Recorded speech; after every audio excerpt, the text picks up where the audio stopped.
Sunrisers হায়দ্রাবাদের খেলা মানেই 4 ছক্কার ফুল ঝুরির গ্যারান্টি। ওদের সাথে টেক্কা দিতে পারবে তো দিল্লি? Target 267 run.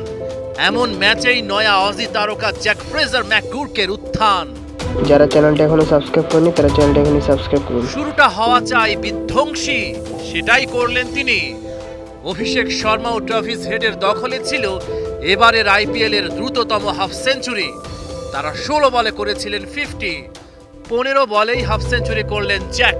তরুণ তুর্কির ডাকাবুকো ব্যাটিং দেখে সবাই অবাক, কিন্তু এমন ব্যাটিংয়েও দিল্লিকে পথ দেখাতে পারেনি, কারণ হায়দ্রাবাদের ইনিংসে যথারীতি ছিল ট্রাভিস হেডের বাহাদুরি।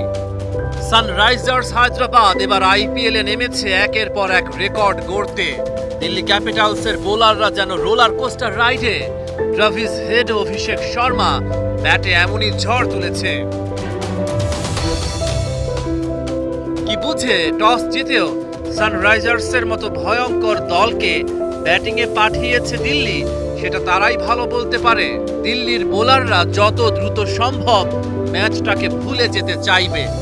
পয়সা উসুল বিনোদন মনে হয় একেই বলে।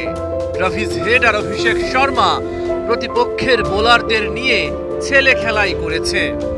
প্রথম ওভারে 19, দ্বিতীয় ওভারে 21, তৃতীয় ওভারে 22 রান। সানরাইজার্স হায়দ্রাবাদের ওপেনারদের ব্যাটে তুফান।